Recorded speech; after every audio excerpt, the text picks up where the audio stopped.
Pemirsa, Anda kembali menyaksikan Breaking News TV One. Dan kami akan kembali ini menanya kepada reporter kami yang sudah berada di lokasi, Hilda Ramadanti, di Tanjung Pasir, Tangerang, Banten.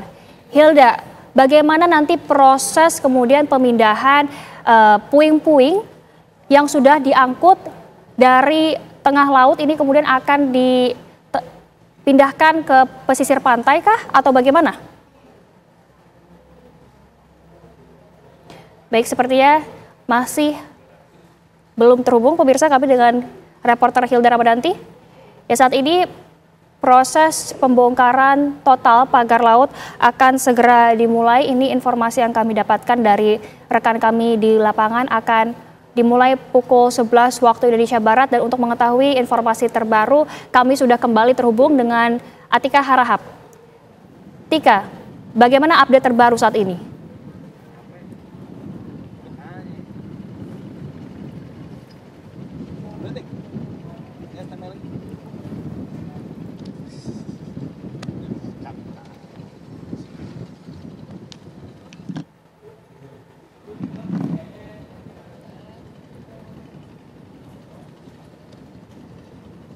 Baik pemirsa, sepertinya ada permasalahan teknis, kami akan mengajak Anda untuk berdialog. Kami sudah terhubung bersama Bapak Jehansyah Siregar, selaku analis kebijakan publik. Selamat pagi Pak Jehansyah. Selamat pagi. Ya, Pak Jehan, mungkin boleh Pak tanggapannya mengenai pembongkaran total pagar laut di perairan Tangerang hari ini, Pak? Ya. Kalau kita lihat perkembangan pagar laut ini kan semakin banyak data yang menunjukkan bahwa ini adalah satu pelanggaran ya, satu tindakan yang tidak bisa dibenarkan. Terakhir kan kita dapat berita dari Menteri ATR bahwa ternyata sudah terbit sertifikat ya. Nah, oleh karena itu tindakan untuk segera membongkarnya itu semakin mendesak, semakin perlu dilakukan. Baik. Tuh, jadi ini adalah tuh respon yang sangat positif dari pemerintah yang sama sekali tidak bisa membiarkan ya pelanggaran-pelanggaran seperti ini. Ini kan di dunia maya, di medsos sudah berkembang arahnya kemana-mana, muncul berita, muncul meme yang mentertawakan bagaimana aparat pertanahan itu begitu gampangnya membuat sertifikat ya. Muncul itu peta yang saya tertawa-tawa itu ya, peta zaman glasial dulu ya. Kalau bisa pulau zaman dulu kan pulau Sumatera, Jawa, Kalimantan masih menyambung ya. Laut Jawa itu nanti pun bisa disertifikatkan begitu. Jadi ini udah jadi lelucon masyarakat ya. Jadi pemerintah nggak bisa membiarkan hal-hal yang terjadi pelanggaran seperti ini begitu. Baik, Pak Jehan, apakah tadi Bapak sebutkan ini adalah pelanggaran, tapi kan faktanya ini ada sertifikasi, ada HGB-nya yang dikeluarkan oleh kementerian begitu Pak, sudah bertahun-tahun. Ini menurut Bapak sendiri seperti apa? Ya justru di situ logikanya. Logika melanggar itu menganggap bahwa dengan membuat sertifikat itu pengurukan bisa menjadi legal. Kan ini apa istilahnya itu reverse justification ya. Pembenaran yang terbalik. Kan seharusnya pengurukan itu hanya boleh dilakukan ketika sudah mendapatkan izin. Nah, ternyata perizinan untuk pengurukan laut ya, reklamasi itu dianggap ya oleh kalangan pengusaha mungkin ya itu dianggap berbelit-belit. Diperlukan kajian lingkungan hidup strategis, diperlukan kajian dampak lingkungan, diperlukan persetujuan dari kalau menurut saya bukan hanya tingkat menteri ya, bahkan presiden ya, kalau dalam skala besar. Nah, itulah makanya tidak bisa diserahkan kepada bisnis swasta dalam hal yang mengubah daratan, mengubah garis pantai, mengubah laut, itu tidak bisa diserahkan kepada pengusaha. Kalau pemerintah tidak hadir, ya dalam hal ini, kalau saya sih melihatnya Kementerian Pekerjaan Umum dan Perumahan Rakyat ya dalam mengendalikan pengembangan kawasan untuk permukiman. Ya tidak hadir karena di berbagai negara itu yang membuka kawasan, yang meletakkan dasar-dasar penataan ruang itu adalah developer publik, bukan developer swasta. Ya, jadi tidak boleh di banyak negara itu tidak boleh developer swasta itu langsung mengolah lahan begitu. Ya ini akibatnya laut pun diuruk, sungai diuruk, masyarakat ditekan-tekan dan sebagainya. Ini tidak hadirnya developer publik di negara kita ini.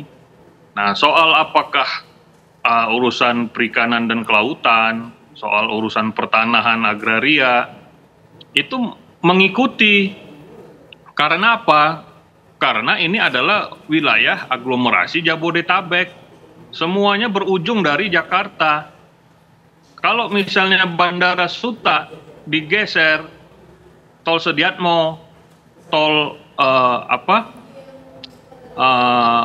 Tol Cikampek, semuanya digeser, nggak mungkin lah si Aguan mau nguruk pantai di sana. Nggak mungkin itu PIK 1, PIK 2, PIK 3 sampai PIK 10 sana mau dibangun di sana, nggak mungkin. Ini gara-gara prasarana publik. Nah, tapi pemerintah tidak hadir sebagai pengembang kawasan ya. Kalau nyediain prasarana mah hadir, belanja APBN itu. Tapi kalau pengembang kawasan, ini negara kita termasuk satu-satunya di dunia ya, negara berkembang yang public developernya itu tidak hadir, tidak ada atau melemah begitu. Itu Baik. Mbak. Pak Jehan, ini kan semakin memanas ya dialognya. Kami akan tahan terlebih dahulu, kami akan mendengarkan bagaimana laporan terbaru dari rekan kami yang sudah berada di lokasi. Ini sudah ada Hilda Ramadanti. Hilda, silahkan. Ya baik Zinka Nela dan juga pemirsa, memang kita akan menyaksikan beberapa saat lagi rombongan yang tadinya melakukan peninjauan di pagar laut daerah Tangerang, Banten memang akan kembali. Di antaranya ada Ketua Komisi 4 Titi Soeharto, lalu juga tadi ada Wamen KKP, lalu juga ada Kasal begitu. Lalu juga ada Menteri KKP juga yang ternyata sudah hadir di sini bersama kita juga. Lalu juga tadi ada Komandan Pangkalan Utama TNI AL 3 dan Lantamal Brigjen TNI Hari Indarto yang memang tadi juga ikut rombongan hari ini. Dan kita akan melihat bahwa memang rombongan mulai hadir di sini, tepatnya di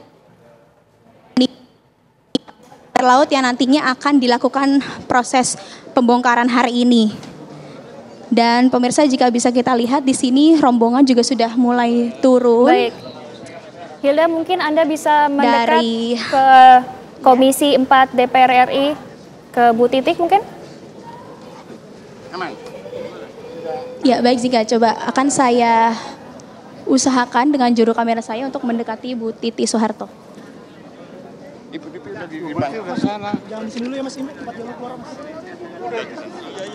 Ya, mari kita akan melangsungkan prosesi doorstop sebentar lagi, Zinka dan juga pemirsa. Namun kami akan berusaha untuk mendapatkan obrolan langsung bersama Ketua Komisi 4 DPR RI, yakni Ibu Titi Soeharto. Gimana Pak doorstopnya Pak? Katanya persiapan doorstop. Jika bisa kita lihat, Zinka dan juga pemirsa, Ibu Titi Soeharto juga sudah terpantau. Ibu Titi, boleh ke sini sebentar? Ya.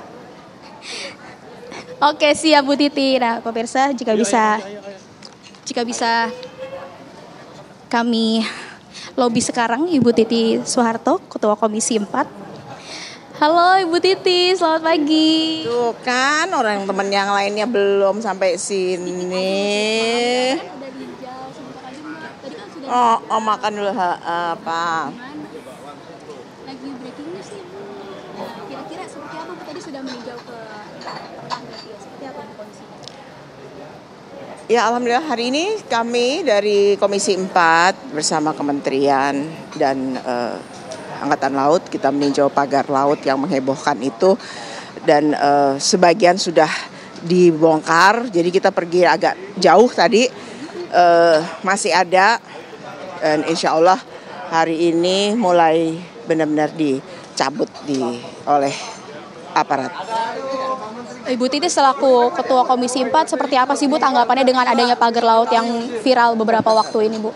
Iya, pertama ini mengganggu nelayan. Kemudian ini melanggar hukum. Ini laut kan bukan punya perorangan, bukan punya perusahaan. Jadi nggak bisa gitu main mager-magerin aja. Jadi kami dari Komisi 4 mendesak pemerintah untuk mengetahui siapa sih yang nyuruh, siapa yang membiayai pagar ini gitu. Nanti bisa ditanyakan kepada Pak Menteri apakah sudah ketemu orangnya apa belum. Ya? Kan berarti Bu Titi akan memimpin press conference juga. Nanti kira-kira yang disampaikan hal-hal seperti apa Bu? Nanti dong Mbak. Terima kasih banyak Bu Titi, terima kasih. Ya baik pemirsa, tadi adalah bincang-bincang saya eksklusif bersama Ibu Titi Soeharto yang memang nantinya beliau akan memimpin press conference yang nantinya akan dilangsungkan pada pukul 11 waktu Indonesia Barat. Dan memang jika bisa kita gambarkan Zinka dan juga pemirsa, sekarang Ketua Komisi 4 DPR bersama juga dengan para menteri dan juga para jajaran akan melangsungkan prosesi sarapan terlebih dahulu seperti itu ya. Jika bisa kita lihat, Ibu Titi juga sedang berbincang-bincang juga dengan TNI AD, lalu juga beberapa pihak dari kementerian yang memang tadi sudah disebutkan juga oleh Bu Titi Soeharto. Sementara demikian Zinkanela, kembali ke studio. Baik, terima kasih Hilda Ramadanti mengabarkan langsung dari lokasi. Kami tunggu informasi terbaru dari Anda, dan pemirsa Breaking News TV One akan jeda terlebih dahulu. Usai jeda kami akan kembali dengan informasi terbaru sesaat lagi.